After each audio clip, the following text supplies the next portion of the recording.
Salmo de número 140, meus irmãos. Nós vamos meditar hoje à noite na Santa Palavra do nosso Senhor. Salmo 140. Diz assim, irmãos, a palavra do Senhor. Livra-me, ó Deus, livra-me, ó Senhor, do homem mau, guarda-me do homem violento, que pensa o mal no coração, continuamente se ajuntam para a guerra. Aguçaram as línguas como a serpente, o veneno das víboras está debaixo dos seus lábios. Guarda-me, ó Senhor, das mãos do ímpio, guarda-me do homem violento, os quais se propuseram transtornar os meus passos. Os soberbos armaram-me laços e cordas, estenderam a rede ao lado do caminho, armaram-me laços corrediços. Eu disse ao Senhor, Tu és o meu Deus, ouve a voz das minhas súplicas, ó Senhor. Ó Deus, o Senhor, fortaleza da minha salvação, Tu cobriste a minha cabeça no dia da batalha.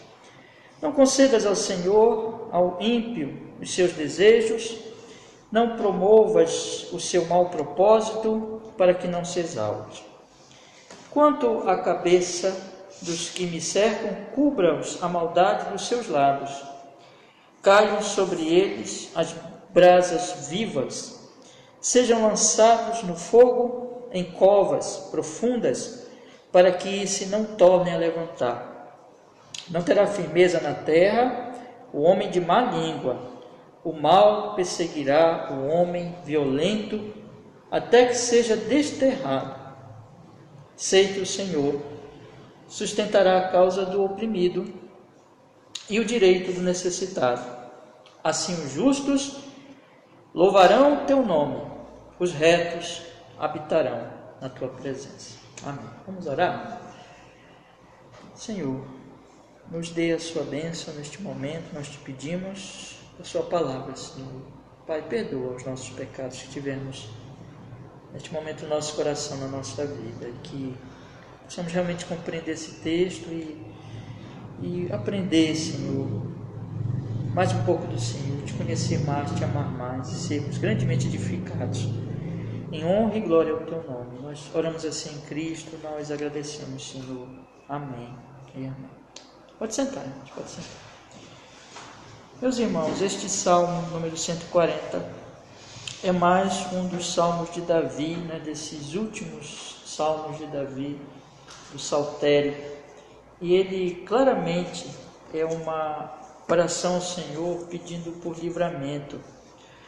Livramento de homens maus, muito perversos, homens que querem destruí-lo com as suas línguas, querem acabar com ele por meio também da violência, meus irmãos, e homens que Davi sabe que são extremamente perigosos, extremamente violentos e perigosos. Então Davi ora ao Senhor e ele faz isso, meus irmãos, dentro de um relacionamento pessoal, como quando ele diz aqui no versículo 6, Tu és o meu Deus. Quando ele diz no versículo 7, ó Deus, o Senhor, fortaleza da minha salvação. Então ele fala com Deus como Deus dele, não como Deus distante, não como Deus a quem ele não conhece, mas o seu Deus, o meu Deus. Então ele pede socorro ao Senhor, o Deus que pode socorrê-lo destes homens malignos, desses homens perversos. E ele faz isso, meus irmãos, também, tanto olhando para o passado, lembrando dos livramentos que o Senhor já dera a ele tinha tantas experiências, se nós vamos pensar na vida de Davi, nas experiências que Davi teve de guerra, de perseguições, de lutas, de como tantas e tantas vezes Deus o livrou, Deus o salvou. Então ele faz uma oração, tanto em relação ao passado, pede socorro a Deus, lembrando esse passado, mas também ele Já no finalzinho do Salmo, e talvez aqui nós tenhamos um crescente, né? Quer dizer, que ele começa pensando possivelmente mais nas suas aflições, nas suas angústias, mas na medida que ele vai orando, que ele vai meditando, parecido até com o Salmo 139, que ele estava pensando, nós lemos a semana passada, né? Ele meditou na onipresença de Deus, na sua onisciência, nos atributos divinos, e ele louvava o Senhor, ele ficava extasiado com os pensamentos, com a sabedoria, com a glória de Deus. Assim também, possivelmente ele está aqui, parece que na medida que ele vai orando, ele vai se alegrando, e ele vai crescendo na sua confiança, na sua paz em Deus, e finalmente ele olha para o futuro. E ele encerra o Salmo de uma maneira muito, muito linda, né? Muito preciosa, quando ele diz assim: assim os justos louvarão o teu nome, e os retos habitarão na tua presença. E é interessante, meus irmãos, que aqui é mais uma vez um dos grandes contrastes, né? Em textos bíblicos, que tanto bem nós temos visto, né? Que é o contraste exatamente desse final, né? Davi vê o futuro e o final, né? O encerramento, a conclusão de todo esse mundo e essa vida, como exatamente assim: os justos louvarão o teu nome e os restos habitarão na tua presença. Isso aqui podemos entender também como uma profecia para o fim de todas as coisas, né? Então, de pessoas que são justas e que habitarão com o Senhor para sempre. Como eu disse para os irmãos, aqui ele fala do seu Deus, né? Quando ele diz aqui no versículo 6, tu és o meu Deus. Quando ele fala no versículo 7, fortaleza da minha salvação, ele fala de Deus como seu Deus, ele fala de forma muito pessoal, mas ele encerra, irmãos, como assim a coroa, como aquilo que é mais importante, um verdadeiro tesouro, uma verdadeira bênção que o justo pode experimentar, é que ele habitará na tua presença. Então, o encerramento dele é assim, podemos dizer, o mais otimista possível, o mais confiante possível, né? Que ele diz assim: o justo vai habitar com o Senhor. Mas aí vem o contraste, né? E durante o Salmo ele vai dizer que quanto aos ímpios, aos homens de más línguas, versículo 11, não terá firmeza na terra o homem de má língua, o mal perseguirá o homem violento até que seja desterrado. Até que seja desterrado. Então tem esse contraste aqui. Então, meus irmãos, é um pedido de socorro. Ele está sendo oprimido, perseguido por homens que falam maliciosamente, difamam, mentem, enganam, e ele está em risco, são homens violentos, mas ele clama ao Senhor como seu Deus, lembrando do passado e também pensando no futuro e sabendo que vai ter esse contraste final, essa diferença final, em que o justo será honrado, estará na presença de Deus, mas o ímpio será finalmente destruído, irmãos. Então, claro que isso aqui nós já podemos pensar como isso é importante para nós em tantos sentidos, irmãos, no sentido dos clamores, das súplicas, e também de que a vida com Deus realmente vale a pena, mesmo que passemos por lutas e dificuldades. Mas vamos então olhar um pouquinho o Salmo e meditar então um pouco mais nas suas verdades aqui, irmãos.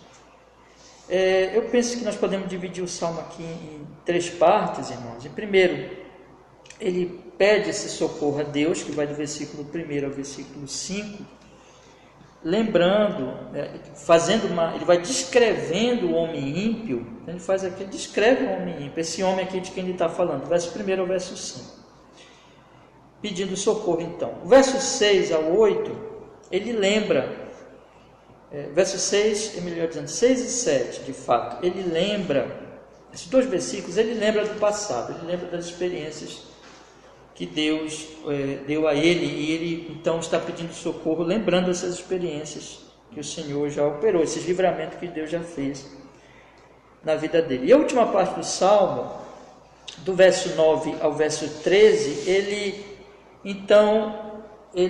pensa no futuro, e aí é aquele contraste, né, que eu falei para os irmãos. Ele vai mostrar o final do ímpio e o final do justo, né? Então, primeiro ele clama a Deus, descreve os ímpios, esses homens perversos. Depois ele continua clamando, pensando no passado.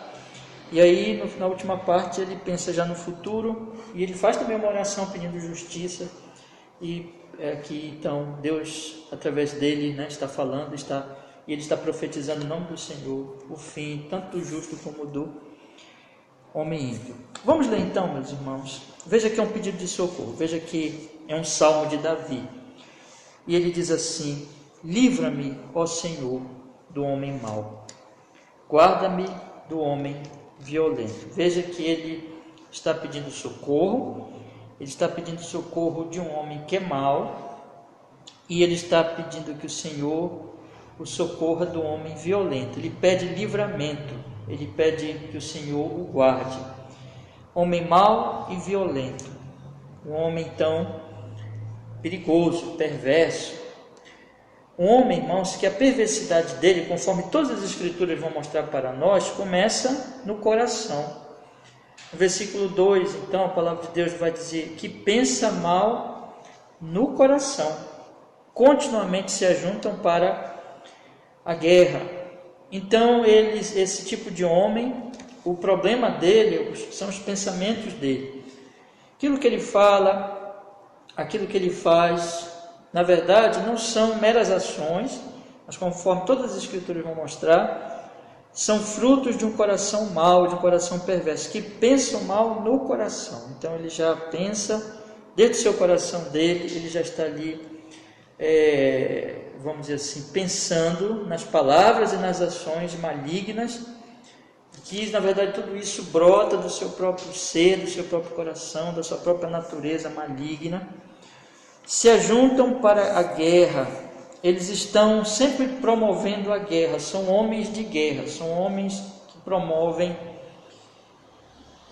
contendas, que promovem divisões entre os homens. São homens que não produzem a paz, mas eles produzem a guerra. Eles querem guerrear com o seu próximo, eles querem destruir, portanto, o seu próximo. E eles fazem isso, meus irmãos, pela língua. A palavra de Deus diz, aqui no versículo 3, que aguçaram as línguas como serpente. O veneno das víboras está debaixo dos seus lábios. Então, esses homens, eles são maus, são violentos, e essa violência, essa maldade, conforme o versículo 2, vem do coração mau deles. Nisso eles querem promover a guerra, a contenda, e eles fazem isso com as suas línguas, que aqui o salmista usa a ilustração das serpentes, das víboras venenosas. Então o veneno está debaixo dos seus lábios, quer dizer que as palavras deles são palavras venenosas, são palavras que vão destruir o próximo. Ele vai voltar a falar isso lá no versículo, por exemplo, no versículo 11, quando ele diz: não terá firmeza na terra um homem de má língua. Então, um homem de língua ruim, um homem que usa as suas palavras perversamente, que difama, que mente, que, vamos dizer assim, diz coisas ruins do seu próximo. E ele usa isso aí, meus irmãos, para destruir, para promover contendas e guerras. E ele é uma víbora.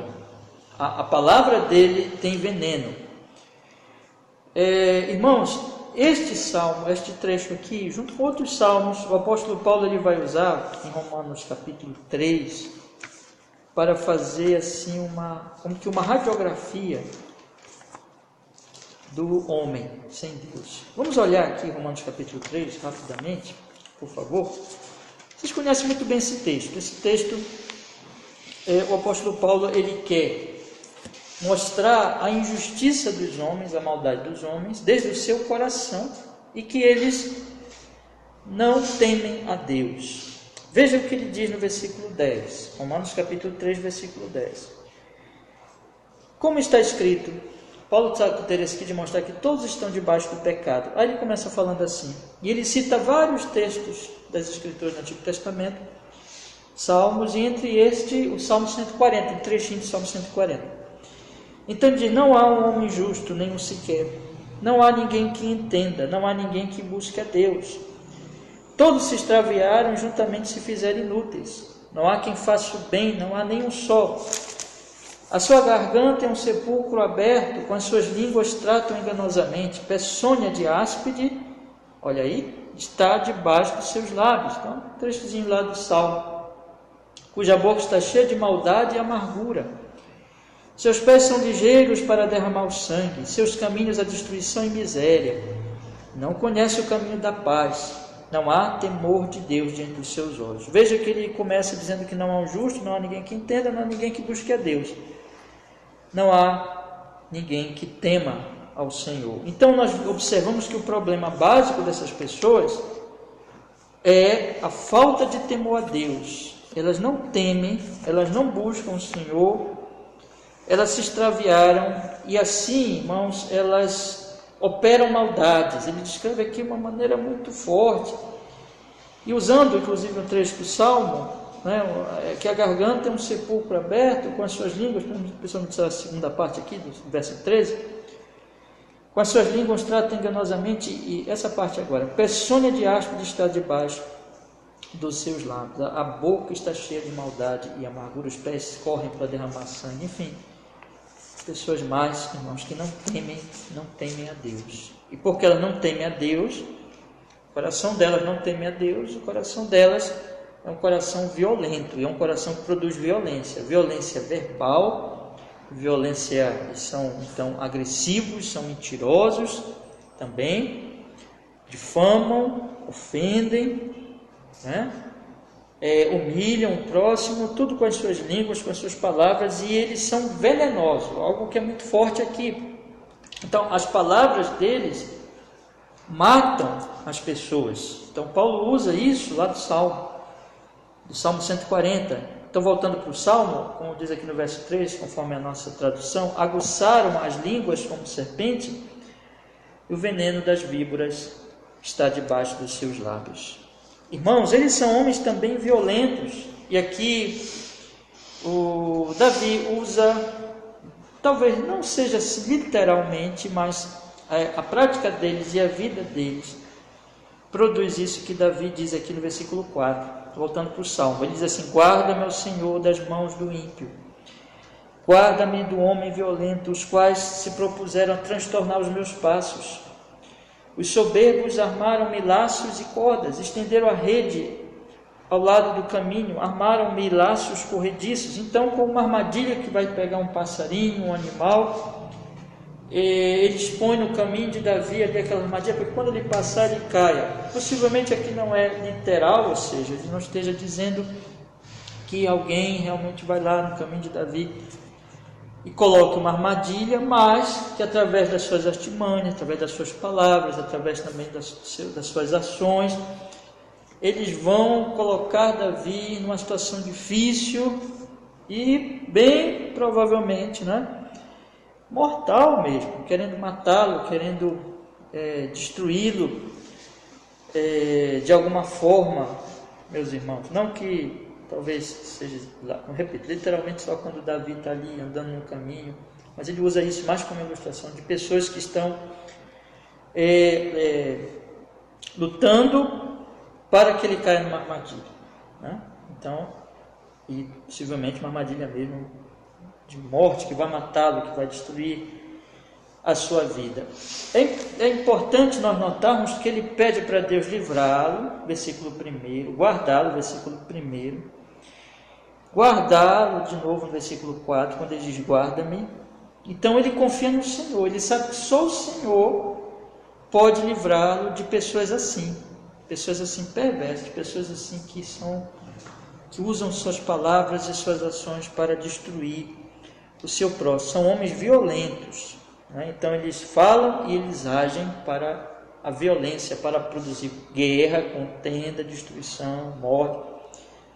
Como Paulo vai falar em Romanos 13, não há paz no caminho deles, Eles estão só operar guerra. Mas uma coisa que eles são soberbos, versículo 5, os soberbos armaram-me laços. Veja que não são pessoas humildes, mas são pessoas soberbas, orgulhosas, pessoas cheias de si mesmo, pessoas que não confiam em Deus, não temem a Deus, porque o resultado, quando eu falo lá em Romanos, temor do Senhor, é ser humilde, é dobrar-se diante do Senhor, reverenciar o Senhor. Mas o soberbo é o oposto do temente ao Senhor. Irmãos, essas pessoas que estão perseguindo Davi, essas pessoas não temem a Deus. Nós devemos pensar, irmãos, que o cristão, ele deve se separar desse tipo de caráter. Isso aqui é um caráter o quê? Ímpio. Não é um caráter de pessoas de Deus, não é um caráter de pessoas que servem, que temem, que amam o Senhor. Veja que Paulo diz lá em Romanos 3, que isso é um homem natural. Claro que nós temos que lutar todo o tempo contra a nossa própria natureza pecaminosa, mas isso aqui é um homem natural. Isso aqui, o cristão, ele deve mortificar essas coisas nele, qualquer aparência com isso, e ser o oposto disso, né? Ser o oposto disso. E aí, meus irmãos, o apóstolo não, aqui Davi no caso. Davi, ele vai olhar para o passado, né? No versículo 6 e 7. Então ele diz assim: eu disse ao Senhor, tu és o meu Deus, ouve a voz das minhas súplicas, ó Senhor. O Deus dele. É interessante ele dizer que o Senhor é o seu Deus, o Deus de Davi, diferente do soberbo. E, portanto, ouve, ele pede as minhas súplicas ao Senhor. Então, esse Deus que é dele, ele vai a ele espera nele. Ele sabe que o socorro está nele, já tinha mostrado claramente no trecho anterior, quando ele fala para Deus livrá-lo, para Deus guardá-lo, mais de uma vez, né? E aqui, portanto, mas aqui um elemento pessoal, ele diz, tu és o meu Deus. É importante nós enfatizarmos isso, a comunhão dele com Deus. Ele sabe quem Deus é. Ele é um servo do Senhor e Deus é o seu Deus. No versículo 7, ele fala a mesma coisa, mesmo sentido, mesmo espírito, digamos assim. Ele diz, ó Deus, o Senhor, fortaleza da minha salvação. Então ele fala, irmãos, do seu Deus. E ele fala do seu Deus também por experiência, por isso que ele está olhando para o passado. Ele diz, fortaleza da minha salvação, tu cobriste a minha cabeça no dia da batalha. Então, como um capacete. A cabeça é tão importante, né, irmão? Todo corpo é importante, né?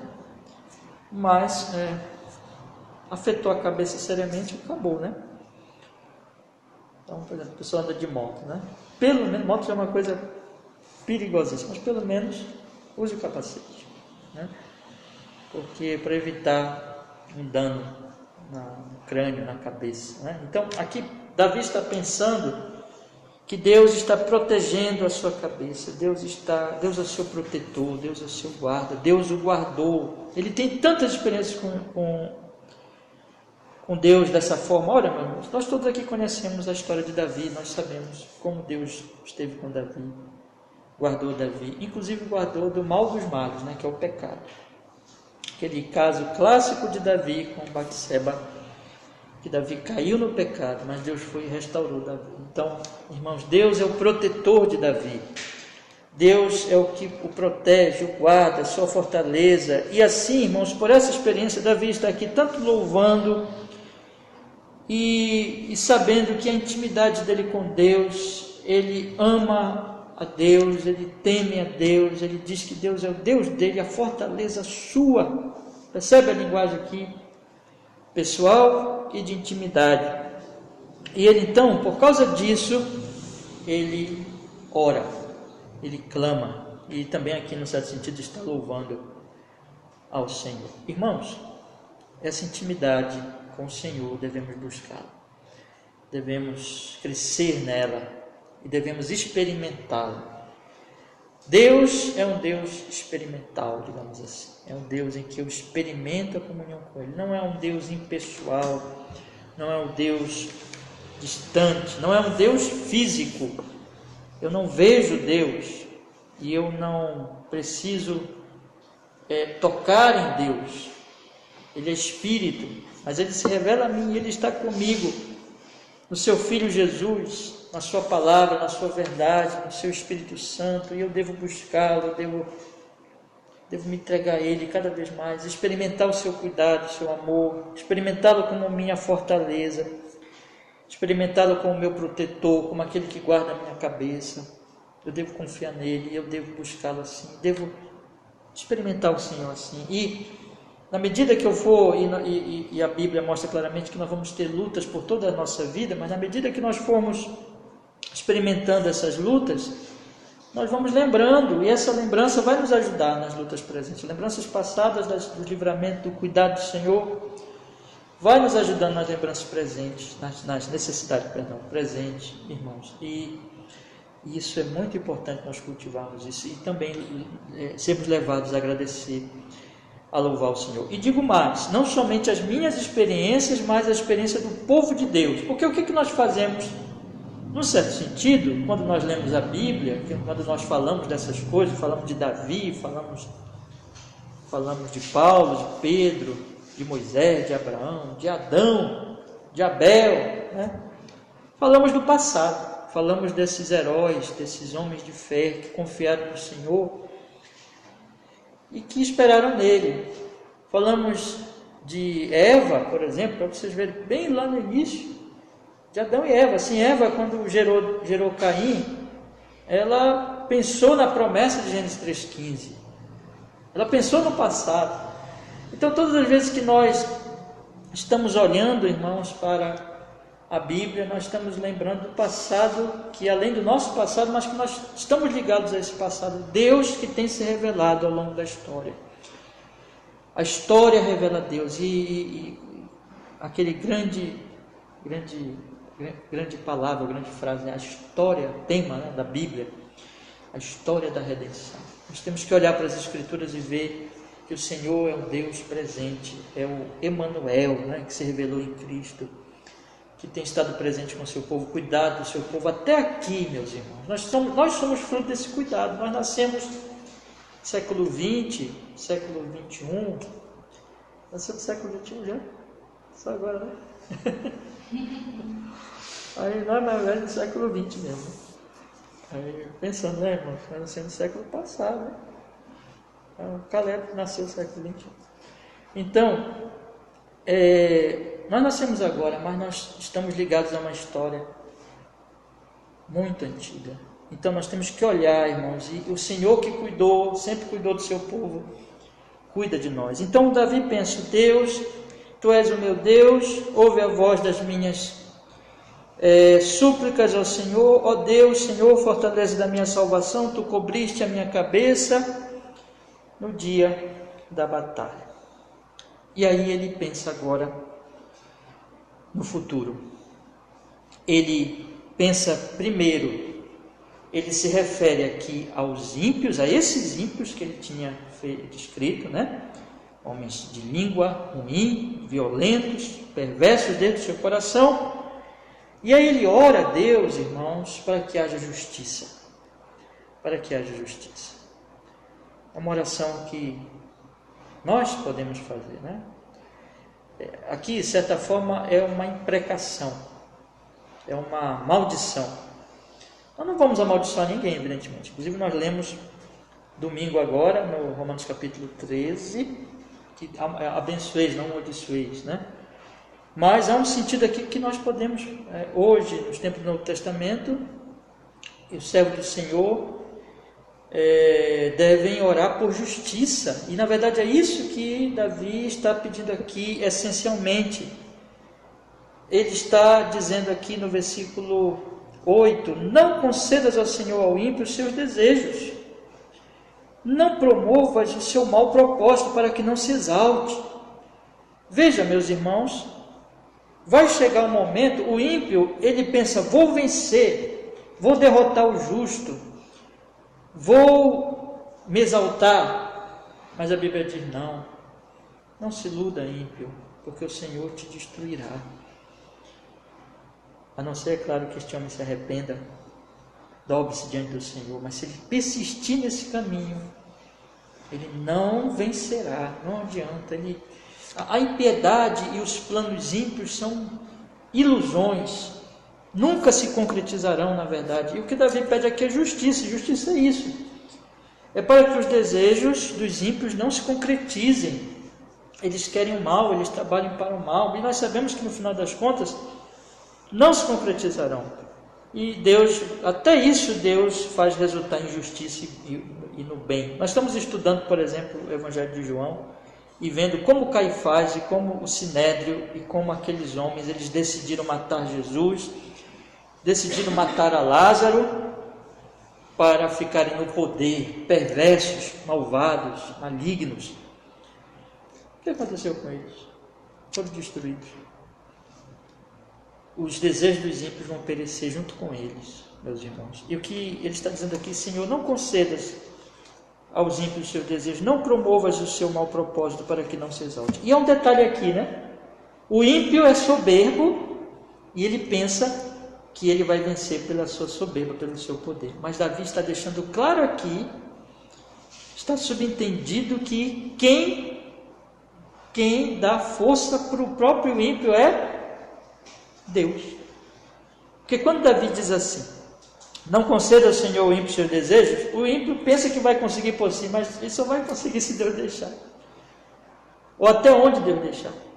Quando ele diz assim, não promova o seu mau propósito para que não se exalte, é Deus que no final das contas vai dar ou não, vai permitir ou não o ímpio ir até onde, na verdade, colocando de uma maneira melhor, né? O ímpio só vai até onde Deus tiver um propósito. E o propósito do Senhor sempre é justo. Do ímpio é injusto, mas do Senhor é justo. Mas até o ímpio, até o mal, até o pecado, até Caifás, o que Caifás estava fazendo, mesmo na sua maldade, a não ser cumprindo o propósito do Senhor, que Jesus teria que morrer na cruz. Não é verdade, meus irmãos? Aí você lembra que João, inclusive, diz lá que Caifás profetizou sem saber que teria que morrer um homem pelo povo. Quer dizer, Deus é o Senhor. Isso aqui, irmãos, é maravilhoso nós pensarmos que os ímpios que perseguem, que odeiam, que planejam coisas ruins, eles têm o Senhor soberano acima deles. E Davi sabia disso. Davi então ora, Senhor, não deixa que os propósitos deles se cumpram. Versículo 9 diz, quanto à cabeça, e aqui ele começa então a profetizar mesmo, né? Quanto à cabeça dos que me cercam, cubra-os a maldade dos seus lábios. Então, enquanto que a cabeça de Davi estava protegida, a cabeça dos ímpios seriam cobertos pela maldade dos seus lábios, ou seja, aquilo que eles planejam para os outros, aquilo que eles falam para os outros, cairia sobre eles. Toda malignidade, toda perversidade voltaria para eles. Eles seriam destruídos. Eles seriam cobertos com a maldade dos seus lábios. Caiam sobre eles, verso 10, brasas vivas, sejam lançados no fogo, em covas profundas, para que não tornem a levantar. A língua incendeia, mas esse incêndio os afetará. Sabe, não parece...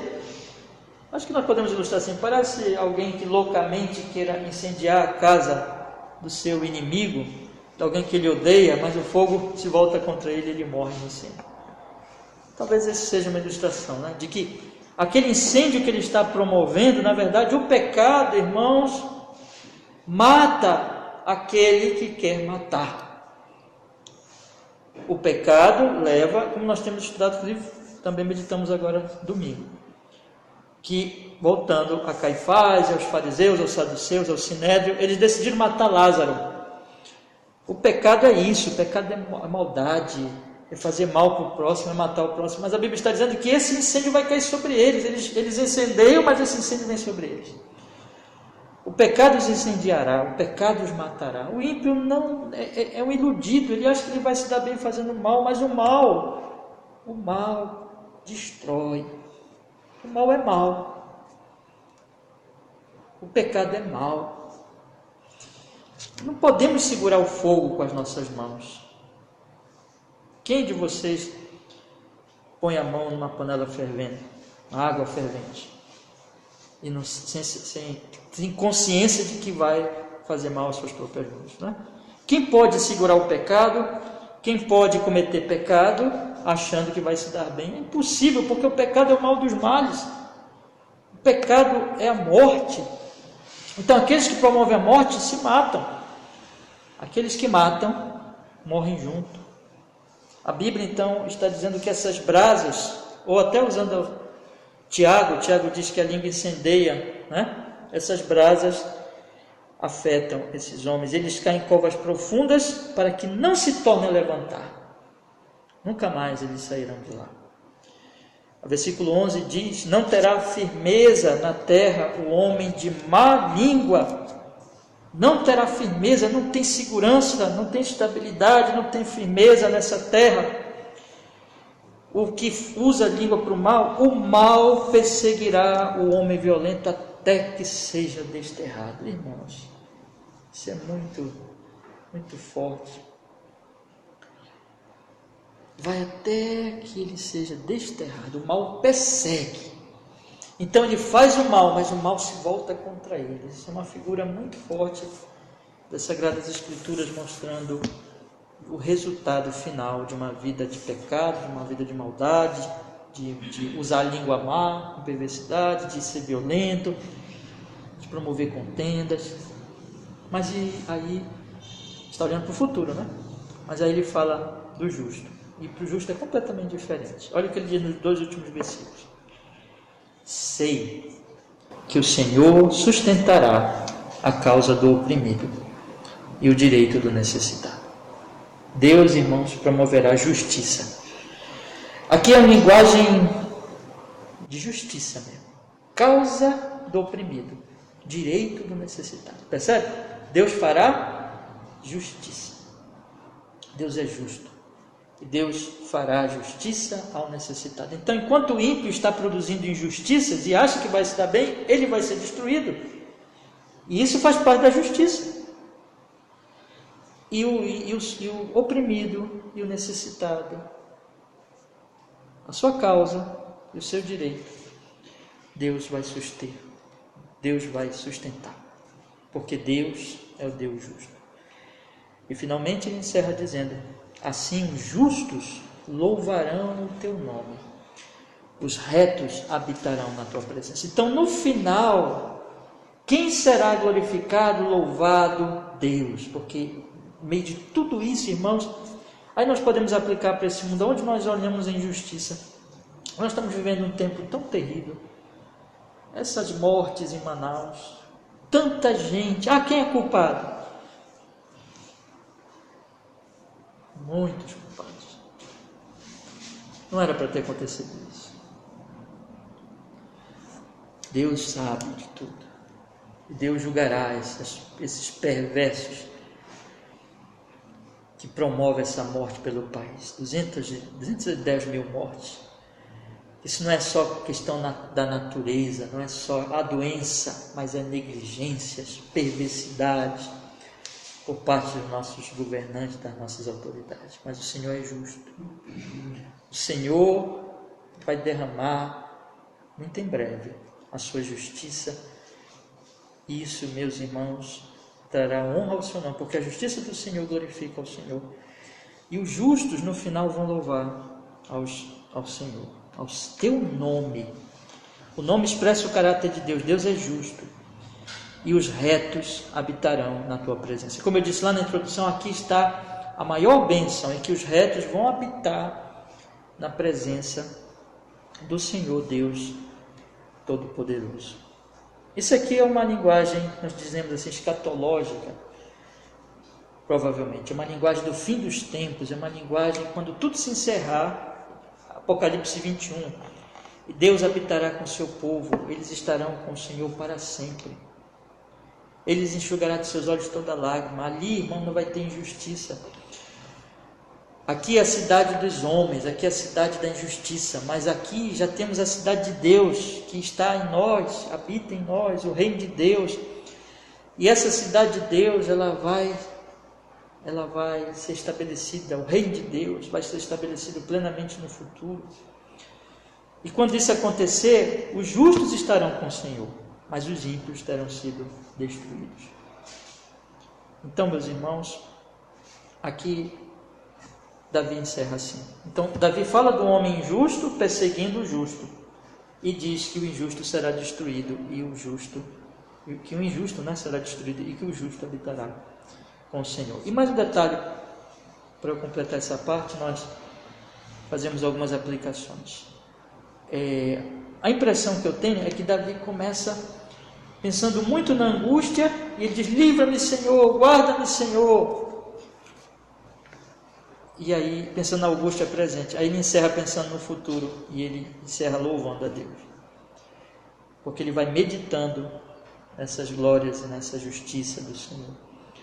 Então, quando nós estivermos muito angustiados, vamos orar, e vamos orar meditando na palavra do Senhor, irmãos, e encerrar então agradecendo e louvando ao Senhor. Algumas aplicações, meus irmãos, para nós nessa noite. Primeiro, clamemos ao Senhor no perigo, como Davi fez, considerando como nosso Deus. Não importa o que você passar, lembre disso, guarde no seu coração. Há um Deus a quem você pode. Você é um crente, você crê em Jesus, você confiou nele, você é filho de Deus, ele é o seu Deus. Descanse nele. Não importa o que você passar, o que passar, lembre sempre disso. Clame ao Senhor, entregue tudo a ele, porque o Senhor cuidará de você, o Senhor te guardará. Quer dizer que você não vai sofrer. Davi sofria, né? Todos sofriam, mas ele vai estar com você na sua dor, no seu sofrimento, sustentando, te abençoando, te livrando também, conforme a vontade dele. Segundo lugar, meus irmãos, não nos afastemos do caráter, nos afastemos do caráter do homem perverso que será destruído. Veja, nunca siga esse caráter, ou nunca procure se assemelhar a esse caráter. Se você perceber em você alguma coisa disso aqui, palavras que querem produzir contendas, um coração que começa a pensar muito mal dos outros e começa a ficar odiando os outros e começa a querer promover contendas e perversidades, lembre, isso não é de Deus. Se você é um servo do Senhor, se você ama a Deus, mortifique isso imediatamente e se afaste, pelo poder da graça de Deus, do Espírito Santo, desse caráter. Isso aqui não é, irmão, não deve estar em nós esse tipo de coisa. Isso é coisa de Caifás, isso é coisa de Judas, não é coisa de Paulo, de João, de Pedro, entendeu? Então é o caráter de um homem. Isso aqui, o Filho de Deus deve odiar esse tipo de caráter, não odiar as pessoas, não me entendam mal, né? Mas odiar esse tipo de pensamento, de ideia, odiar o pecado, odiar essa maldade. Em terceiro lugar, meus irmãos, nos lembremos dos livramentos passados. Lembremos disso. Lembre do que o Senhor tem feito por você, e como eu disse também já, que Ele tem feito ao longo da história, e isso vai lhe consolar, lhe fortalecer, e lhe levar a orar agora, lembrando disso, com forma confiante, que o Senhor que livrou está conosco hoje e continuando nos livrando. Livrou-os do passado, nos livrou no nosso passado, mas também os que nasceram antes e viveram antes de nós. Quarto lugar, irmãos, clamemos por justiça. Vamos clamar por justiça no meio dessa pandemia, meus irmãos? Esse país já vive tanta injustiça. São milhares de pessoas assassinadas todos os anos no Brasil. Mas a pandemia matou mais que a média de assassinatos por ano no Brasil. Várias vezes, né? Algumas vezes, melhor dizendo, mais. Né? Nós fica ali em 60, 70 mil assassinatos por ano. Não sei quanto foi aí em 2020, pessoas assassinadas. A pandemia, em menos de um ano, matou 200 mil, 210 mil já. E isso não é algo apenas da doença, a negligência, a injustiça, e que Deus faça justiça. Que o Senhor tenha misericórdia dessa nação. Em quinto lugar, meus irmãos, descansemos na justiça do Senhor e de que no futuro nós estaremos com Ele. Então, Ele é justo.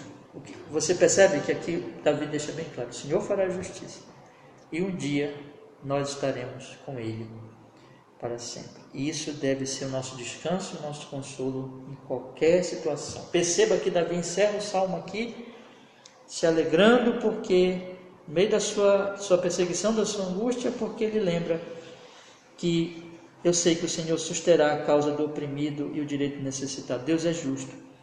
Assim os justos louvarão o teu nome e os retos habitarão na tua presença. Amém. Vamos orar? Vamos pedir que Ele nos abençoe. Obrigado, Senhor, porque nós podemos estudar, meditar na tua palavra tão preciosa, Senhor. E que este momento que temos aprendido e ouvido nos edifique, nos fortaleça, nos anime, nos console, nos corrija e nos leve, Senhor, a te amar mais, a te servir mais e a viver cada vez mais em honra e glória ao teu nome tão santo, em Jesus Cristo, Pai. Santo é o Senhor, bendito seja o Senhor cada vez mais na nossa vida. Que assim seja em Cristo. Amém. E um conselho final, né? Louvemos ao Senhor. Os retos, os justos louvarão o teu nome, que a nossa vida seja um louvor a Ele.